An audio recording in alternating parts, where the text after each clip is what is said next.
So she said, oh, well, you know, I'm unmarried, and this wouldn't be very cool.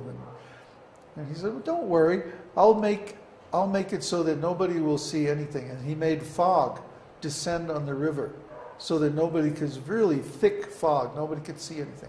And she said, she was very intelligent, so she said, well, one more thing. I have this problem with my body odor. And he said, that's okay, I'll give you a benediction so that your body will smell very beautiful. So then, right there, they conceived Vyasadeva in the boat in the middle of the river. And as a result, then she became fragrant for miles around, like flowers. Wherever she went, people would smell like roses. It's coming from her. And then, actually, she was betrothed to become the wife of Maharaj Shantanu. But in those days, see, this was back in the Dvapara Yuga. In those days, sages had a great deal of freedom. And if they wanted to create a son in the womb of somebody's wife, you know, that wasn't a problem. That was the Vedic age. Because they knew, they could see, oh, God wants to come this way. You know, he wants to come through this woman's womb.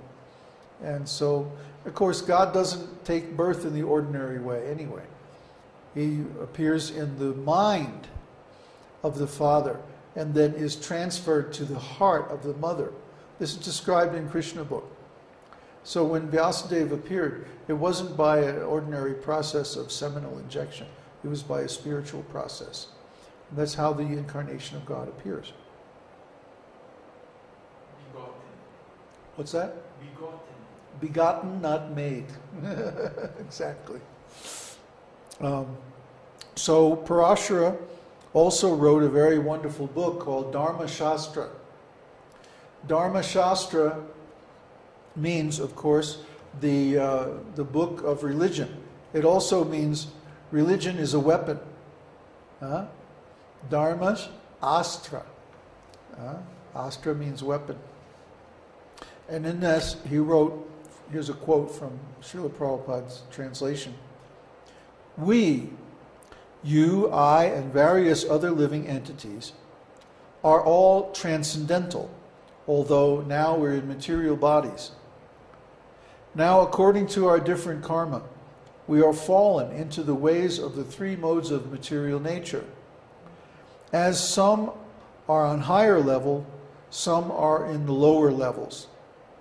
The higher and lower natures exist due to ignorance and are manifested in an infinite number of living entities. But the infallible Supersoul remains uncontaminated by the three modes of material nature because he is transcendental to all material qualities. This is a quote from the purport of Bhagavad Gita 13:5. So we can understand that Parāṣara is not an ordinary human being. He was an empowered sage. He was a self-realized Vedic spiritual master. So everything he did was extraordinary. His speaking to Maitreya about astrology was extraordinary, as you'll see when we get into Brhat Parasara Hora Sastra. His knowledge is just encyclopedic. It seems unlimited. Just goes on and on and on. And he'll make one little statement that requires like an hour of calculation to figure out what he's talking about. So he's extremely intelligent and perceptive. Another thing that Parāṣara did was that he cursed Duryodhana to lose the battle of Kurukshetra. The story is, as you know, the sons of Pandu, the Pandavas, were supposed to be the kings. But the sons of Dhritarashtra, headed by Duryodhana, took over the kingdom illegally and immorally from the Pandavas, and they persecuted the Pandavas and subjected them to so many difficulties. Well, one day Parāṣara was visiting Dhritarashtra, and he said, you know, Dhritarashtra, you really should restrain your son from harassing the Pandavas. it would lead to good fortune for you and for the whole kingdom. And Duryodhana heard this and he chastised Parāṣara, saying, "Oh, you're a rascal, you're our enemy," and like this. And of course, Parāṣara was no one's enemy. He was a great sage. So Parāṣara cursed him. He said, "You know, one of these days it's going to come to a showdown between," I mean, he's a great astrologer. He knows everything, right? He said, "It's going to be a showdown between you and the Pandavas, and guess what? You're going to lose." He cursed him. So it's a good idea not to piss off a great Vedic sage like Parāṣara. You're just liable to get cursed. So Duryodhana is such a fool. Maitreya was also a great sage. And he appears in many sections of Srimad Bhagavatam and other scriptures as well. Usually in the role of the inquirer. He likes to ask questions. And this is an art. How to ask questions so that the self-realized souls are inspired to deliver spiritual knowledge that leads to liberation and freedom. This is a great art. And this art is celebrated in Srimad Bhagavatam, and we find that Maitreya, in many different sections, is acting in the role of the aspirant, asking questions. And he does this very expertly, so as to inspire them to bring out the real Vedic knowledge for the benefit of everyone. So all this material, by the way, is covered in the Introduction to Jyotish course in the first section, which is BPHS chapter 1, shlokas 1 through 4. So if you want to review it later on, it's located there. Oh, that. Yeah, he's in England. He's a Pakistani guy. It comes from Buddhism. In Buddhism, the next appearance of Buddha is supposed to be named Maitreya. But there's no time given. There's no real solid prediction as to when he's supposed to appear or what his features or activities are supposed to be. So it's just like a big guessing game, you know. Well, is this it? Is this him? You know, who's the next Buddha? And for a while there, Rajneesh was saying he was the next Buddha. I mean, L. Ron Hubbard has even claimed to be the next Buddha. So, you know, any rascal who wants to be,